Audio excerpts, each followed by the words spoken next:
Comparative exams की एक खास बात है, यहाँ तुम्हें परफेक्ट नहीं बनना, बस दूसरों से थोड़ा बेटर बनना है। तुम्हारा कॉम्पिटिटर सुबह 6 बजे उठ के रिविजन कर रहा है और तुम 5 मिनट एक्स्ट्रा बोल के 2 घंटे और सो रहे हो और फिर बोलते हो कंपटीशन बहुत टफ है। अरे कंपटीशन टफ नहीं है, तुम पढ़ते कम हो और सिर्फ एग्जाम की टेंशन लेते हो। अगर तुम्हें सच में एग्जाम क्लियर करना है और एक अच्छा रैंक भी लाना है तो ना ज्यादा पढ़ना है और ना 12 घंटे घिसना है, बस सही चीज सही तरीके से करनी है। आज मैं तुम्हें वो एग्जैक्ट स्ट्रेटजीज बताने वाली हूँ जो कंपैरेटिव एग्जाम्स को क्रैक करने के लिए फंडामेंटल है।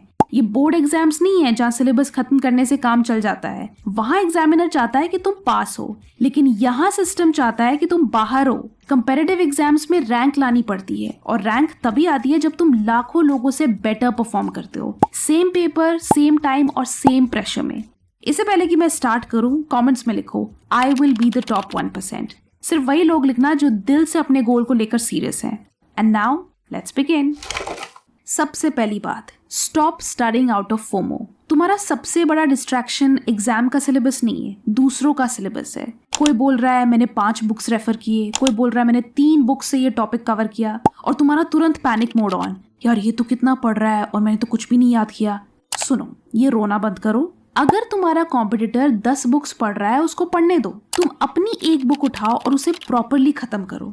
ये लोग बुक्स कलेक्ट करते रह जाएंगे, तुम कॉन्सेप्ट्स कलेक्ट करो। 90% लोग जो बोलते हैं ना कि इतनी बुक्स कर ली, उन्होंने सिर्फ पेजेस फ्लिप किए होते हैं। And if you ask exam time में उन्हें कितना याद था, then that will be a big zero. Selection का गेम सिंपल है, डेप्थ बीट्स ड्रामा। एक बुक को इतना स्ट्रॉन्ग कर लो कि क्वेश्चन ट्विस्ट हो, रोटेट हो, लैंग्वेज चेंज हो, तुम फिर भी उसे सॉल्व कर ले रहे हो। बाकी लोग क्वांटिटी का शो करते रहेंगे, तुम क्वाइटली क्वालिटी बिल्ड करो।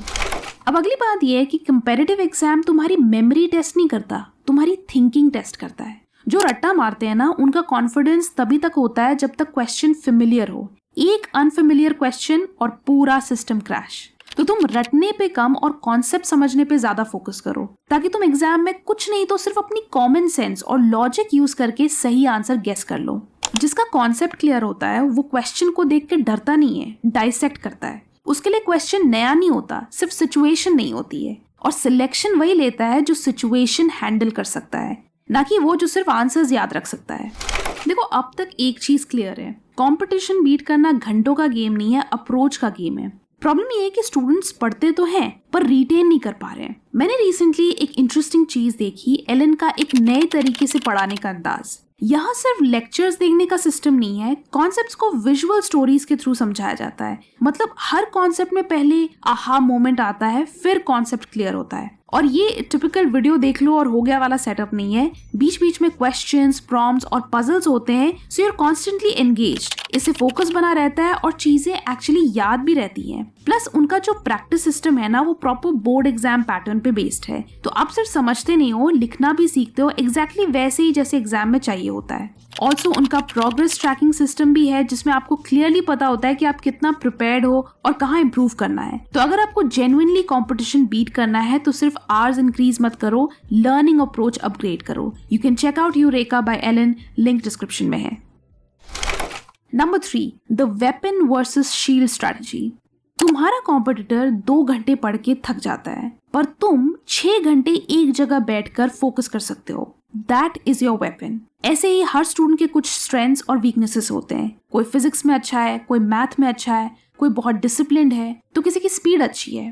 तुम्हें भी ये समझना है कि तुम्हारी स्ट्रेंथ क्या है और तुम उसे कितना स्ट्रॉन्ग बना सकते हो। अगर कोई सब्जेक्ट तुम्हारी स्ट्रेंथ है तो उसे इतना पॉलिश करो कि उस सेक्शन के मार्क्स गारंटीड हो जाए। यही तुम्हारी एज है जो तुम्हें भीड़ से अलग करेगी। लेकिन सिर्फ वेपन से जंग नहीं जीती जाती, अपने अकीलीज हील यानी अपनी वीकनेस को भी पहचानो।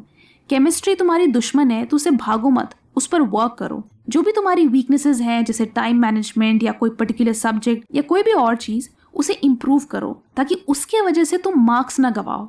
बेसिकली अपनी स्ट्रेंथ को इतना स्ट्रॉन्ग बना लो कि वहां तुम्हारा कोई मुकाबला ना हो, और अपनी वीकनेस को इतना ठीक कर लो कि वो तुम्हारे सिलेक्शन के बीच में ना आए।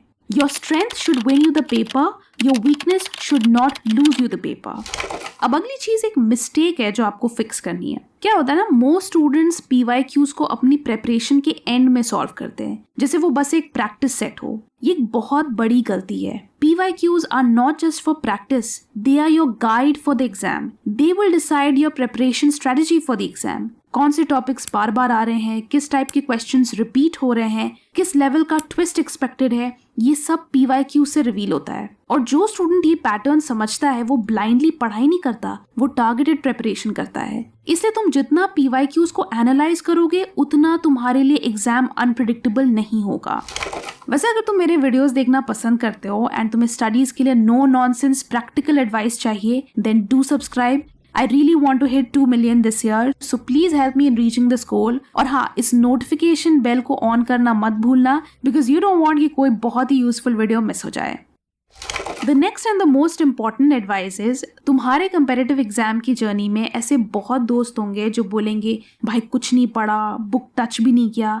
Don't fall for that nonsense. सब पढ़ते हैं, कोई खाली नहीं बैठता। इनका कुछ नहीं पढ़ा तुम्हें बस एक फॉल्स सेटिस्फैक्शन देगा कि चलो मैं अकेले नहीं डूब रहा हूँ। न्यूज फ्लैश, तुम अकेले ही डूबोगे और तुम्हारा फ्रेंड सिलेक्शन ले जाएगा। Stop being an emotional fool. JEE, NEET या कोई भी कंपेरेटिव एग्जाम कोई ग्रुप प्रोजेक्ट नहीं है, या हर कोई एक दूसरे का कॉम्पिटिटर है। तुम्हारे दोस्त पढ़ रहे हैं, नहीं पढ़ रहे हैं, that should not affect your preparation. You have to be consistent and sincere with your preparation any way.